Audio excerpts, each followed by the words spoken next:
I'll go Sure. first. Yeah. Yeah, Andrew, go for it. I'll go first, man. You pointed at me.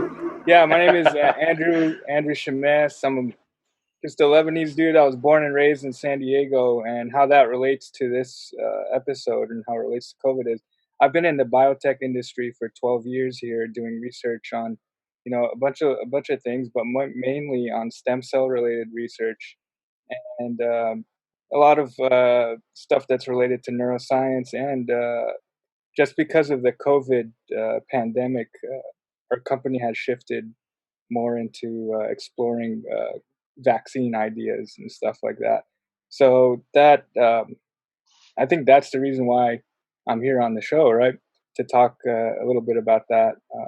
I guess that's a little and because you're Lebanese, obviously. yeah, and because I'm Lebanese too. And we like you. That's why.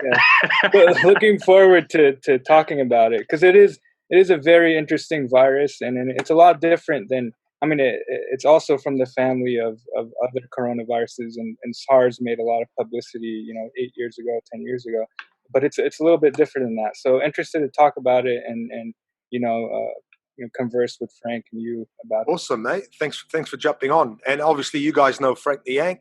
He's still there with his exes. So, Frank, just tell us a bit about your background in terms of science and corona.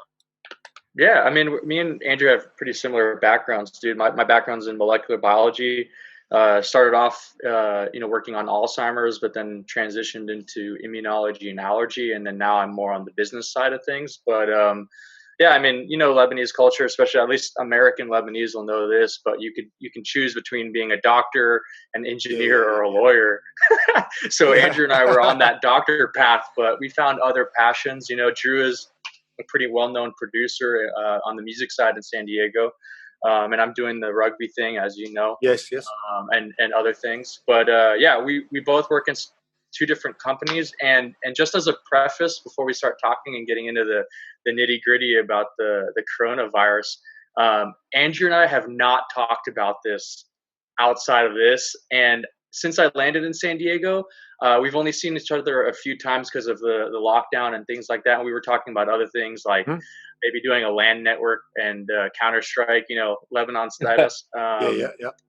So, but we haven't talked about this. I don't want anyone thinking, oh, these guys are colluding or whatever. We'll find out. We'll find out if you're on the same wavelength. So let's start off by asking Drew the name Corona. You said there's already been other coronaviruses, and obviously relating it to COVID-19. So let's just get a bit of a background about the virus and the origins of it and why it was called COVID-19. Yeah. So I'll make this kind of concise, but the corona is a family of viruses, and the first one that made big waves and publicity was SARS, right? And then you would have variations of that and mutations, and the degree of mutations will translate to how different the virus is, but they all share what you call in the genetics world the sequence homology. That means they have in their genome very similar elements. That's what makes them a family, right? Yeah. So what makes the COVID very unique was there was a species jump, because this was originally like a bat virus, and whenever a virus jumps and becomes like viral or virulent to another species, that's what makes it very confusing for the immune system, because it's a very novel thing introduced to your body, and that's part of the reason why it's become so dangerous is because of that species jump. So that latest species jump from bat or whatever they theorized that it came from to human is where we arrived at today with COVID-19, and that's what it is. It's the newest variation of this family of viruses, and it's the most virulent one that we've seen so far. Huh? Did it actually come from someone eating a bat? There's many theories, right? There's many theories where it came from, but I guess what we could say is because these viruses are commonly come from Wuhan and from China. I mean, that's one of the theories. I could see where someone could come up with that, but it's not proven. It's very hard to prove where exactly it originated. I don't know if Frank wants to chime in with what he thinks about it. But I guess it'll be very difficult to identify patient zero. I mean, we have not patient zero, but we have documented the first patients with coronavirus. And that happened around December 1st. And those cases had nothing to do with the seafood and animal wet market that they then attributed all the virus kind of like spreading from. So that proves right there that the virus was spreading outside of that wet market, and you can go on the CDC website and see the documentation on the data. But I won't get into that. But it looks to me like the something else happened, and then whoever was sick with it or multiple people then went to that market, and then it completely spread from there. But that December 1st data linking or showing that they were already having cases of coronavirus outside of the market proves to me that something else was going on, some other spread. I mean, there's been theories to me about because in Wuhan is where they have the center for virology work for their country, for China. And so there's been theories that maybe they were working on it and it just accidentally got out. Yeah, I heard that too. To me, that's honestly the most plausible. Every first world country on the planet has a virology program. I mean, the U.S. right now, I mean, I'm working on an Ebola project. We're like, making variations of the Ebola virus and then trying to create vaccines for it. So every country on the planet that's a first world country does this. So for China to do that is not that weird, and I don't think we should be upset about that at all. But the issue comes into how long they kept it a secret before telling the world. I mean, it was like 6 days or so, and that allowed the virus to spread throughout the world. But going back to that, it's like, I mean, most countries would probably hide it, to be fair to them. Yeah. I want to add something. I want to add something to what Frank said in terms of like that biosafety for a virology lab in Wuhan. This is what makes it a little bit more unique, is the fact that there was that lab was in a big city like Wuhan. Like, we have labs like that in the United States, but they're in secluded areas. The one in Wuhan Wuhan's a huge city. So yeah.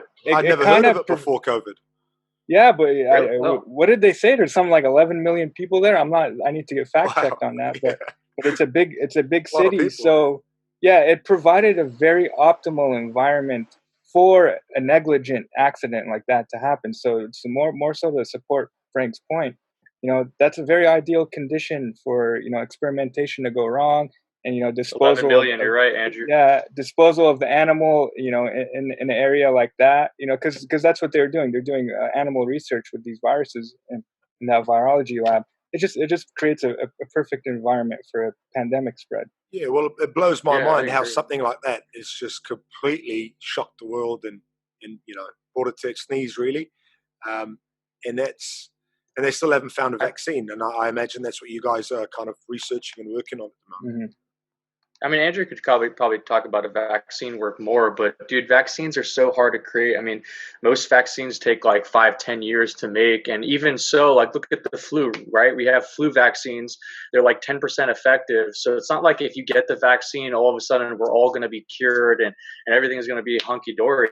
But I think one thing's for sure is this is a good dry run on a world pandemic. I mean, Andrew knows this too, but in the science community, we've been talking about this for a while, that we're so interconnected. The supply chains are insane. You got farmers in America growing onions, sending their onions to China to get packaged, then back to the U.S. Really? And so whenever there's a virus like that, it just completely crashes the whole system. You got so many millions of people in cities. Look at Wuhan. It's a city you've never heard of and has 11 million people, dude. Yeah, we're just on top of each other. Yeah, compared to the population of China, I guess 11 million isn't much. It's like a village out here. It isn't much. Yeah, right. But dude, it's a lot of people. But dude, I think one thing about the name, I know people get a little bit weirded out by the name, but it isn't anything complicated. It's just SARS-CoV-2, and then the disease is called COVID-19, but the virus is a severe acute respiratory syndrome coronavirus 2, SARS-CoV-2. And then we just named the disease after what the virus does, which is COVID-19. Okay, and that's really and the year it was found, 2019, eh? Yeah, and that's just the disease name. Just a question, and the name Corona, what does Corona actually mean? It's a Spanish word, right? Yeah, but was that, I mean, I don't want to sound silly, bro. Was that before the beer or after the beer? Yeah, it's got to be after. They planned it, dude. That company planned it. No, I really don't know before how. The beer. Yeah, It's got to be before the beer. I really don't know how Corona has affected the sales of Corona beer, and if the other competitors are actually making more money out of it. But it's just funny because at the start, especially with the meme culture and stuff, it really blew out with the name Corona. But the name is actually, so they're all coronaviruses, and people get really weirded out. They're like, "Oh my god, I got this hand sanitizer from pre-COVID, and it says coronavirus on it." So obviously, I imagine coronavirus existed before that, and SARS-CoV-19 is just a strand of that. Yeah, it's part of the Corona family, and Corona means crown, and the virus kind of looks like a crown. So I think they just named it after how it looks. Good one. Good one. But I mean, the common cold. A lot of coronaviruses incorporate like the common cold. It's like a fourth of coronaviruses are like the common cold. So it's a very common virus. The SARS version is like what's crazy about it. But I think overall, I mean, one positive about this whole situation that we're going through is just like it's a good dry run, because if this was super deadly, we were just not prepared at all. Any country really. I mean, the best action would have been just quarantining China, but that obviously didn't happen, and you can just see how deadly a virus like that can be. But this virus specifically, I mean, I know maybe me and Andrew differ on this, but I personally think that once the data has been coming out about how deadly and how crazy this virus is, the way we are handling it legally needs to change. But the crazy thing about this world, and I think everyone is sort of following the U.S. mentality of politicizing everything, this virus unfortunately has been politicized to the point that we can't really quickly change our policies to meet the need that's out there. I mean, if you look at the current stats from the CDC, 80% of deaths are from 65-year-olds and older. And then and or people that have some sort of underlying pre-existing issue like diabetes or some other comorbidity. So I mean, that population right there is I mean, 65 and older is an older generation, and it makes sense if you look at which countries got hit the most, like Italy. They're number 2 on the world's list of the biggest elderly population. They're right below Japan. So I don't know. I mean, I think after you see the data, we should be adjusting quicker with policies. I mean, the world is essentially still on lockdown, and more of this data is coming out. I mean, CDC just came out recently saying that it doesn't really last on surfaces very long. We thought it was like 72 hours.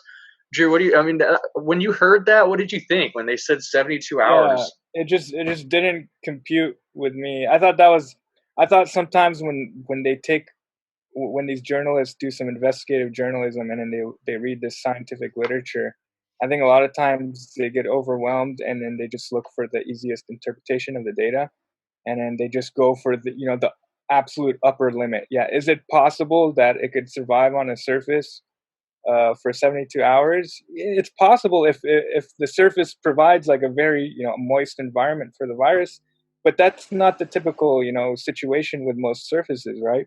Yeah, of course. So I just it felt like when scientific literature gets disseminated to the media, that you don't get the full story and you get the most like hyperbole story, because that's what that sells the clicks, right? You need that. Yeah, of course, clickbait. Yeah. So it's taken as facts. Andrew, is it as deadly as people are saying, or some people are saying it's not? There's a lot of controversy coming out about how strong the virus is or how deadly the virus is. And, gotcha. And it's just like the flu. So it depends on your frame of reference. It depends on what your baseline is for what you expect a virus to be, right? If you're comparing it to the influenza, it probably is more deadly and more severe than influenza in multiple metrics. If you compare it to the swine flu, it's slightly more than that. But is it AIDS? Is it Ebola? Or not AIDS? Is it HIV? Is it Ebola? Is it stuff like that? No, it's not quite like that. It's somewhere in between, but I would say it's closer to the influenza and swine flu. Now, in hindsight, we'll be able to really analyze whether our reaction to it was proportional to its, severity. I'm not as confident as Frank is as making a proclamation right now. I would probably wait. But I see Frank's point. Not to totally disagree with him. I wouldn't be surprised if Frank's analysis of the how we ran the policy would end up being true. I wouldn't be surprised. But I'm more of the mind that it's just too much uncertainty. The uncertainty is kind of deafening. Like it makes it really hard for anyone to come up with any type of conclusion. Yeah, and especially like us in the science community, we have these peer-reviewed journals and we publish paper after paper. But one thing we all know in science is that you're always failing. Like if you're going to put out one vaccine, you probably failed a billion times to get there. And our papers, we're always publishing papers, and they're not always the most positive. A lot of times, like it's like a paper that just shows that you failed and why you failed. Yeah. And but a journalist reads it and then they think, okay, well, it's a published paper, so this is a fact. And it's like, whoa, dude, that's not what it's saying, like, at all. And then you get a bunch of confusion. Like there's a lot of confusion on like the mode of action of this virus, like how it even works. I mean, all we really know is that this virus is different than the SARS virus of 2002 that killed a bunch of people. And there's like multiple substitutions in the receptor binding site. And that's why that in this the multiple substitutions in the receptor binding site is what's allowing this introduction of a new cleavage site, and that is allowing it to transfer over to humans. That may be a little bit too complicated, but right there. Yeah, there's that might be too much for Saul, for sure. But anyways, I never took biology, bro. I never took biology at school. He's basically like a machine gun, dude. Yeah, he's talking about how genetics manifest into an actual difference that's observable. That's basically what he's saying. Okay. So the people that are waiting for like the holy grail of vaccines for someone to go, like the movies that comes out a vaccine and then everyone's cured. That's not going to happen for a long time, or maybe ever, right? Yeah. So does the immune system kind of tackle that in the end? It can. There's people talking about different parts of the world being more immune to COVID than other nations, like people in the Middle East having a stronger immune system or something like that because of the lower numbers. I'm not sure how true that is, because everyone will say, I'm pretty sure everyone in Lebanon that's going out on the streets and not listening to lockdown, they're like, oh, you know what? I won't get it. My immune system's fine. I take vitamin C every morning. So I don't know, how does that come into play, the immunity? Yeah, I think there's one thing you could say for sure. Like, we do not know which defined demographics are more immune or not. I think any talk of that is premature. The data has not come out yet. But conceptually, it could very well be very possible that there's certain genetic clusters that are more immune. And when I say genetic clusters, there's populations that share, similar genetics, could have some type of innate immunity against coronavirus. That's definitely possible. We've seen that with many different, types of diseases that, one population has a stronger immune system, a stronger immune reaction towards, a certain thing. I think it's possible, but we don't know yet. We don't know what it is. We don't know which population it is. We don't know because also there's different strains of the virus that are circulating. Drew, what do you think about Sweden and the herd mentality decision that they decided to go? Yeah, so there's that concept of herd immunity. Is just you expose everyone, and eventually, if a bunch of people get exposed, you would develop immunity as a population, and then that would either stop the spread or slow it down to a halt. How'd that go for them? So I think the jury's still out. From what I've seen, I mean the jury's still out. Like I don't want to reference articles that I've read recently because I didn't thoroughly fact check and stuff. But I saw articles saying that the Swedish people, although the government has not imposed quarantining policy, that they are self-quarantining. I can imagine they do that. Yeah. So they're not. They've changed their behavior. Like there's sometimes you don't need a policy to change human behavior, and that's what I guess that's an example of Sweden is even though the government didn't really do much, but they on themselves change their behavior. So it's really hard because you add an extra variable right now. Exactly. That's awesome though that That's awesome that they did that. So how viral? Okay, not viral. How contagious is this COVID-19? So there's talk about social distancing and talk about, face masks and gloves and all that stuff, but how effective are they? So is it the case that if I go and meet someone that has COVID and I literally shake their hands, will I get COVID? Is it that contagious, or are there different elements to it? And are you 100% guaranteed to get COVID if you meet someone that has corona? I don't think anything is 100% in life. Yeah, I thought about this a lot. I think it depends on the viral load of the person that has COVID. Like you could be in the early stages of the COVID, and just viral load means like the amount of virus that's circulating in your nasal pathway or your air pathway. Like if someone's in the early stages that doesn't have like a high concentration, he could theoretically cough on you, because you need a couple of things to work for you to contract it, right? You need like a high dose or a high amount of viral particles. Yeah. And it needs to be like thrown into your face or thrown into your nose. So all that needs to happen, right? Yeah. So I mean, I've heard anecdotal variables. Yeah, I've heard anecdotal evidence from people that live in the same house, and one will get COVID and the other one won't. It's not as, I mean, there's a couple of things that need to happen. That's why it's so effective to wash your hands and wear a mask, stuff like that, because you'll prevent the surefire transmissions that might happen. So is it possible that I might have contracted COVID back in September, October? I was in Japan. I was in Japan for the Rugby World Cup, and I came back and I had, I think, SARS for 6 weeks. I couldn't breathe. It's possible. Do you reckon? Maybe, dude. Or was it just a flu that wouldn't go away?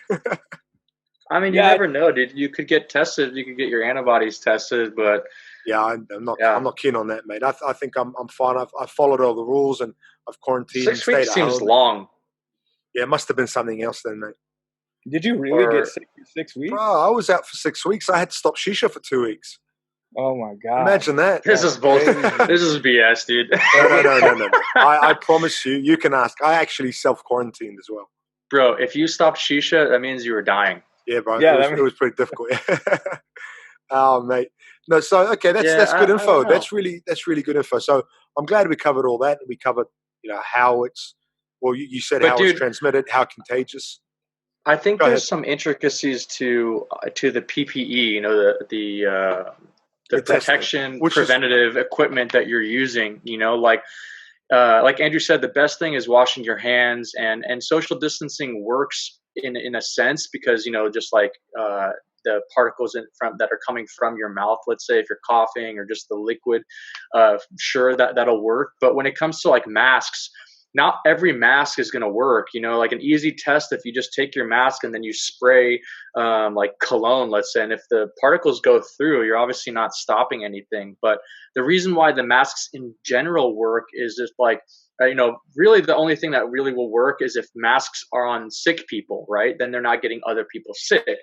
But the problem is that most people forget anyways. And so if some sick person doesn't even know they're sick, like Andrew was saying with the viral load, let's say, because there's a 14-day or so incubation on this thing, they don't even know they're sick, and so they're running around. You, as the non-sick person, should probably wear a mask just because you don't know who's sick and who's not. And that's the issue with this virus, is it's like you've got a while before you even get any symptoms, and so you could just be infecting everybody around you, and you could not show any symptoms as well, which makes it even more scary. Yeah, it's There's funny a lot though, of asymptomatic people. Yeah, it's funny because I've been out the past couple of days in and around Beirut, and I see people wearing masks, and that's very encouraging. I'll wear one myself, but then when it comes to them talking to you, they take off their mask because they can't talk properly. So I'm pretty sure that defeats the purpose, right?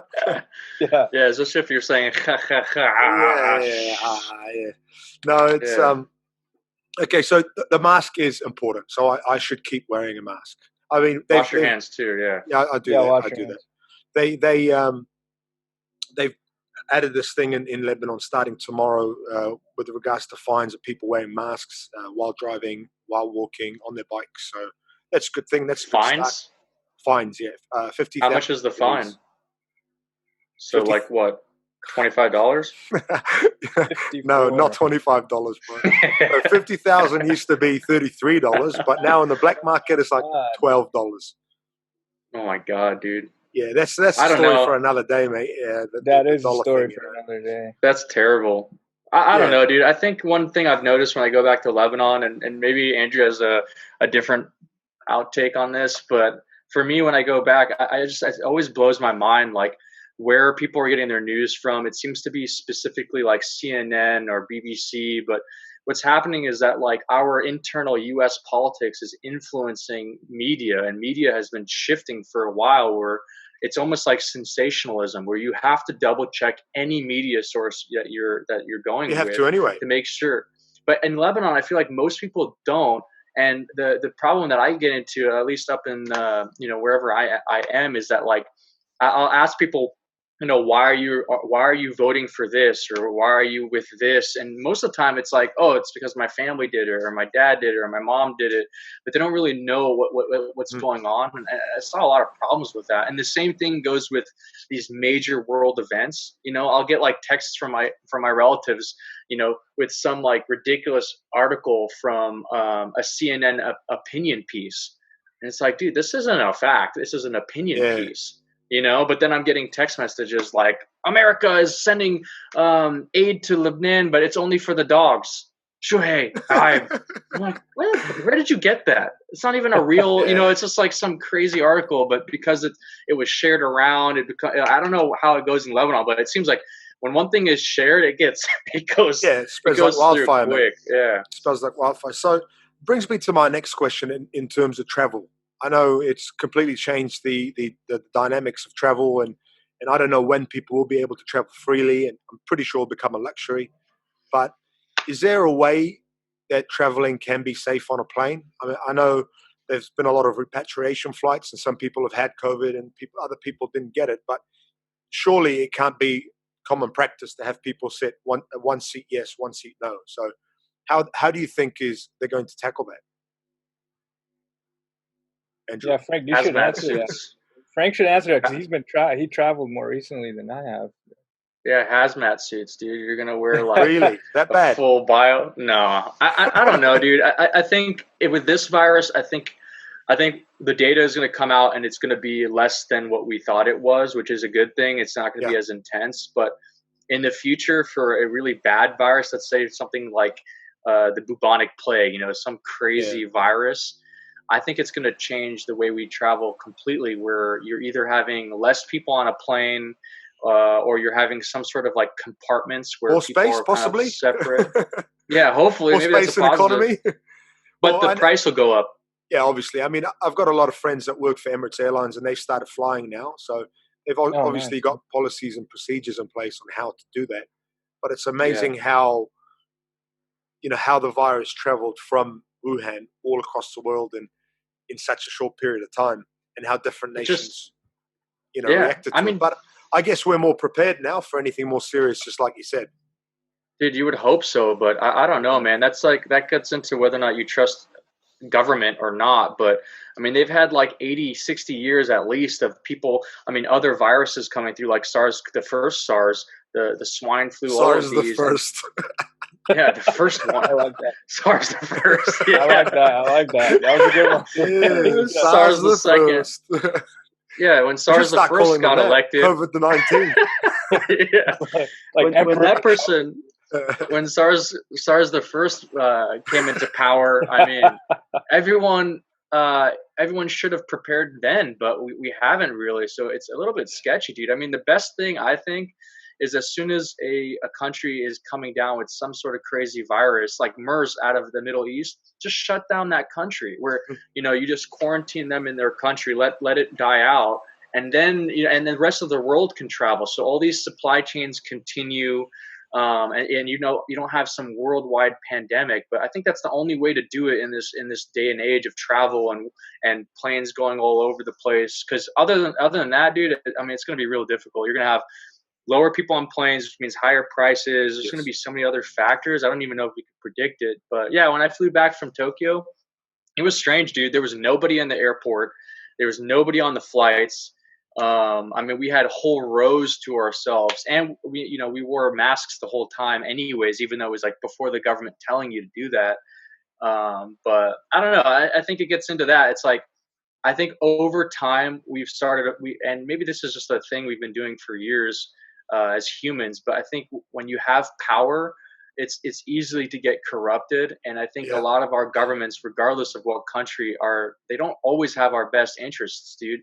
And Lebanon's a big one with that. The U.S. too, like everyone, man. Like I don't think they had our best interests. I looked up the materials we have for pandemics, and it was from like 2007. They had like updates, but the actual plan wasn't like rewritten since 2007. So it's just like old stuff. They don't have current plans up to date, and it just seemed like ridiculous. Like, why are you making so much money? Why are we voting you guys into office if you're doing this? I mean, I don't know what happened in Lebanon, dude, but American politicians were making money off of SARS. They were like selling stocks before they released the information, and it was just I can imagine. These people I don't care. actually get it. I don't actually get into Lebanese politics because it's a mess. But I want to actually talk more about this vaccine, and so you're into the research of the vaccine, Andrew. And how far are you into the research? I mean, do different labs share information, or is it like a competition to see who gets it first? Obviously, there's the gold money, dude. Yeah, the gold pot at the end of the rainbow. But do you guys work together, and how far are you in this vaccine? So, I mean, this is, I keep saying it's a unique situation. It truly is a unique situation because you see a lot of camaraderie in the scientific community in attacking this issue. Wow. There is some competition. Like I know the United States are giving out NIH, which is like the health department of the government. They're giving out funding for people that are trying to tackle the COVID issue in terms of vaccine and stuff. There is a lot of sharing of information. There's a lot of I know there's academic institutions that are more willing to work with private companies now to kind of speed up the process. It's comforting to see that type of humanity that's happening. Yeah. It's not like everyone's at each other's throat. Everyone knows that we're in it together, and that's what I've seen. We're in terms specifically into where our project is. We're very very early stage of the vaccine. There's tons of companies working on vaccines for sure. Our idea is pretty novel and pretty different because we don't want to overlap and do what other big pharma companies obviously do. Yeah, but we have. What are other people doing, Andrew? I think like antibody or it's the very typical. There's the typical approaches if we're going to focus on the vaccine idea to treat or to attack the issue. What is the typical vaccine? It's a deactivated virus, and then they just do clinical trials and try to produce that as fast as possible. Have they started with clinical trials? Yeah, there's a couple. There's that group in Oxford. It's in your place in the UK. They have, I think they're the furthest along in terms of the data for. I think they have clinical trials, or it might have been that their trials are only in animal studies right now. Mm-hmm. But that stuff could get expedited considering how how severe the issue is and how like the demand for a vaccine is very high. But you might run into some other issues that we're going to get more lax in the requirements for approving a certain vaccine.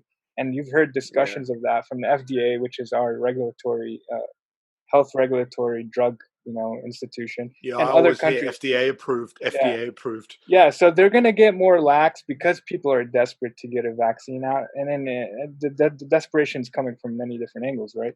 So, and that's another reason why pharma is really jumping on this, is because they feel like you could get a drug out very early because things are more lax. Yeah, and true. it kind of shifted the whole biotech space because VCs, venture capitalists, and investors are also jumping in to throw money at this. So there's tons of people working on virus or a vaccine right now.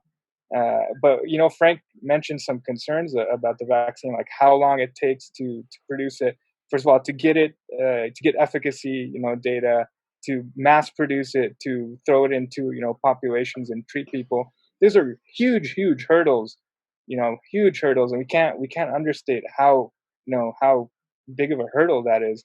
But at the same time, this is a very unique time, and people are really, at least in the pharma space, people are really working together and really focusing on attacking this issue. I don't think in my 12 years, I haven't seen, Yeah. every academic and biotech institution like jump on a problem the way they jumped on this thing right now. Yeah. we could see a miracle, like Could I'm see a not going to miracle, discount that. Yeah. Because, obviously this has put a halt to a lot of things, including sports, and that's ruined my life, so Yeah. why don't they just try the vaccine on the NBA players and get them back on, bro? Sure, yeah. That'd be awesome. I mean, some sports have started. Rugby league started today, which was amazing. Without the fans, it's odd, but it's better than nothing. And I know German football's back, and there's some countries that are looking at getting back into their sports in the sports world. So that's amazing. So it'll take us a while before we do see a vaccine. And I know a lot of countries are opening up and they're being more laxed on lockdowns and stuff like that. Do you think I've heard talk that when September comes or the winter, there's going to be another resurgence of cases? What's the basis of that discussion? Because I've heard people say, "Oh, in September it'll go up again." Why are people saying that? Or is it, or should they be saying it at all? Maybe you could see a resurgence. No scientific backing. There's no. No, there is scientific backing. I think part of it. There is a conventional wisdom that these viruses are less virulent in the summer because there's conditions that make them less. Like, for example, people are outside. There's more UV light outside. It's drier.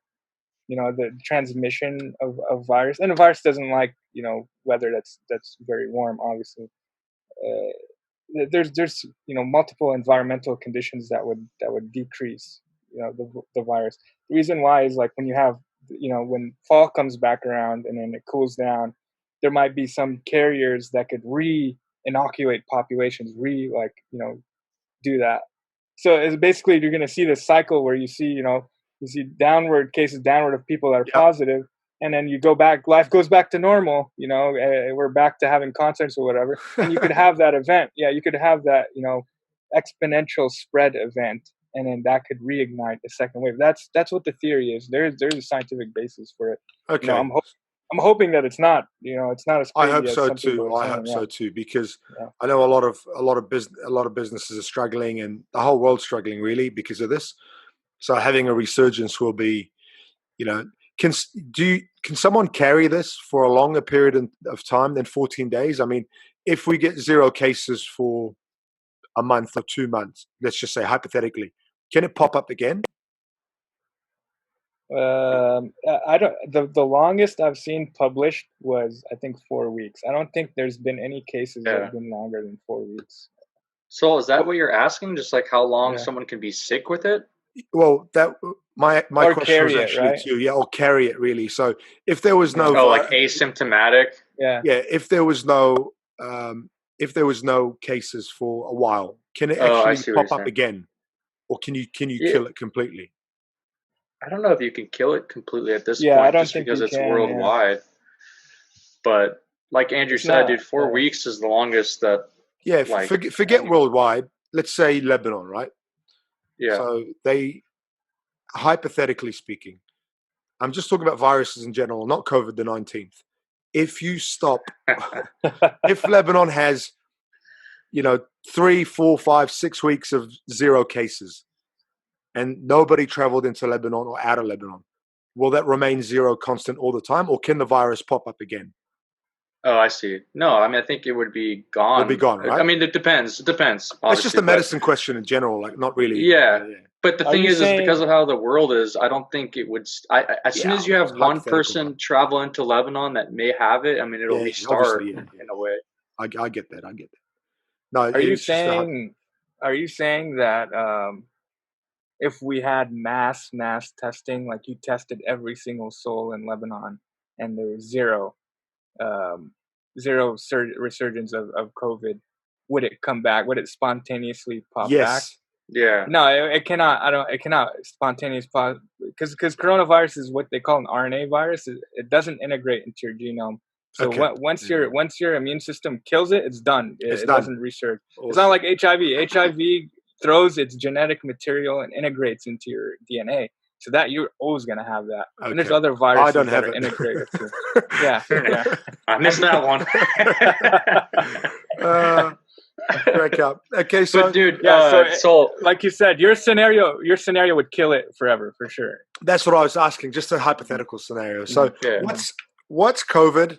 And this is maybe off topic, but all these conspiracy theories coming out, 5G, Bill Gates, vaccine. Oh, dude. Mate, and people are sending me on WhatsApp and here we stuff. go. Wait, there you go, sending Frank. not Frank, don't make it too long, but they're sending me all these WhatsApps and these videos of David Icke and I don't know what, and Bill Gates and vaccine and 5G is real, dude. A chip or something. You're saying 5G is real. Okay, it comes from aliens. So aliens gave us 5G. And sorry, everyone. We're going to have to stop this now. It's been great talking to you. Frank, you can leave. Sure, you can I'm stay. just kidding, dude. No, this is a package deal. If you want to talk about conspiracies, you know. Yeah. If you want to talk about science, deep, dude. Okay, well, just give me a little bit of a rundown about this. Sorry, Frank. I was going to say something earlier. Give me a little bit of a rundown about this conspiracy, what you guys think, and then we can actually have a small discussion about it and call it a night. So I did want to say something what you said earlier about the sports stuff opening up again. I think one unique thing that I've been realizing talking to other friends, at least in the US, is how other things become more important, and then how crazy the discrepancy in finances from an athlete or an actress or whatever, and then like essential workers, you know, like doctors making, let's say, 100 to 200K, and then some actress that is making TikTok videos in her bathroom with rose petals because she's so depressed in this time is making $5-10 million a year. And I've heard so many people talking about it, just even at the supermarket, just being like, dude, you know, these people make so much money, and like now what is like their purpose? I just thought it was like a unique thing that I started hearing people talk about now. It is, yeah, essential workers and all that. That's a problem that we have in the entire world. You know, celebrity fame, all that, and people that actually deserves to get more. Like teachers, I was speaking to Slim. Teachers deserve to get paid way more. They shape the future, you know. So that's sad, really, but it is what it is. No, yeah. Well, with 5G, with the conspiracy 5G. theories, 5G is a hilarious conspiracy theory. I mean, I think conspiracy theories, some have merit, maybe most have merits, but that one is just hilarious. I think that, I mean, every time it jumps from LG or 3G to 4G to 5G, you hear these conspiracy theories come out, and when it comes to the virus, there's no merit to it. I mean, there's as much merit to that as to like the people that believe the Earth is flat. But when it comes to like the vaccines with Bill Gates, I mean, those start to get a little bit more real. I mean, I'm not saying that they're all real, but there is some kind of, I guess, creepiness to that individual. I mean, he tried doing some vaccines in Africa and killed a bunch of people. Like, I think it was like 7,000 or 8,000 people. So when was this? I mean, forgot when. I can get you the date. He did some testing over there on a virus and or on a vaccine, and a lot of people died. By the way, you should start calling it G the Fifth. G the Fifth, just to keep consistency. Yeah, G the Fifth has no reign in this current thing. Okay. At least for me, but Andrew might have a different take on it. But with the Bill Gates stuff, maybe he can go deeper on the spectrum. But to me, there's some truths to what's being said that are just sketchy. Like, this dude is no scientist. He's a tech guy, and he's pushing this hard. Maybe just for money. It could be a simple thing as money, you know. Drew, can you tell us a bit more, just to, what the conspiracy is? Have you heard of it? I've heard of it. Honestly, I don't know much details. The only thing I really know is like that he's angling for some kind of like forced vaccination, or he's heavily trying to manipulate the public into taking a vaccination, and that less becomes a science discussion and more so like philosophical or political science discussion. Like, do we want to get forced to do anything? Probably not. He's probably got his own agenda for that. Yeah, and then it's too dirty of his conflicts of interest and all that. Yeah, I could imagine because, mate, every day I get all these on my WhatsApp groups, or someone's forwarding something that's got to do with this conspiracy or that conspiracy about them starting COVID, and that's what they want us to do. And you can't leave your house after 7. What? Can you not get COVID after 7 and things like that? So, it's just wanted to bring that up and see if you guys had any ideas. Yeah, I think us Lebanese are naturally anti-authoritarian. So we're always going to be skeptical of any type of authority. So of course your WhatsApp groups, mine, we're always going to be like, yo, what the fuck, like you can't be doing this. No matter what, like we're always going to be anti-authority. It's in our blood. No, I get that. I get that. So is there anything else, Frank, anything else you want to add about this this virus or the vaccine? I mean, I think we've established that it's going to be a while before we can get anything viable that's going to solve this world, and we just got to take care, really. I mean, I think the only thing I would say to Lebanese or just anyone abroad or just everybody in general is just keep that criticism, that eye of like take everything with a grain of salt and back everything up. Look at multiple sources. Talk to people in your community that are scientists or doctors,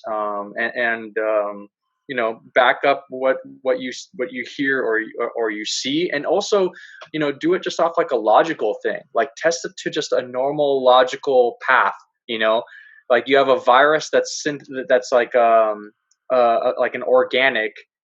Can a synthetic Wi-Fi affect that or create that or start that? Like just like taking it from like a logical perspective on everything, not just this virus, but too much Hollywood. I think that would be my biggest thing, especially in Lebanon. We, like Andrew said, I think we are like innately, counter to authority, and we like doing our own thing. But I've noticed a recent push to have a government that is more authoritarian from either the U.S. or Lebanon or really across the board. But I don't know if that's the best way to handle things, to be honest with you. All right, mate. Well, thanks, guys. Drew, anything else you want to add about this virus or your work? Not much. That was nicely said by Frank at the end. I guess what we could close on is, it's true that a lot of people are working on it, and we just gotta control what we can control, right? Which is maintaining the safe practices, and we'll get through with this. I'm optimistic that we're gonna get through it. I think if we maintain optimism, people won't go crazy and get depressed. We just maintain optimism that we'll get through this pandemic eventually. Awesome. Well, I just want to ask a question. Do you know anyone that has COVID-19? I had a relative that had it in Dearborn in Michigan, and he luckily that's part of Lebanon, actually, bro. Yeah, pretty much, right? Yeah, exactly. But by the grace of God, that he recovered.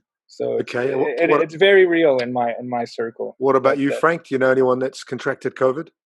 No, not personally. I mean, I know someone that got tested because they thought they may have got it, but they end up not having it. But yeah, I don't know anyone personally that has it. Yeah, neither do I. Why do you? No. Oh, okay. So, neither do I, mate. I don't know anyone. Hey, maybe that's a good thing. Is this like a conspiracy? Yeah. You're saying possible, that maybe right? no one has it? No one knows anyone that has it. No one has SARS this first. Yeah. SARS COVID the 19th. All right, guys. Dude, SARS the second is real. Yeah, obviously. It's out there. Yeah, well, thanks for jumping on, guys. Drew, it's been a pleasure, mate, and I'm looking forward to bringing you on the show and talking more about your line of work and you as a producer. And Frank, thanks again for jumping on. You've been great. I see you still got those X's and those guns, so keep it up, brother. I go to bed with them. Thanks, guys. Take care.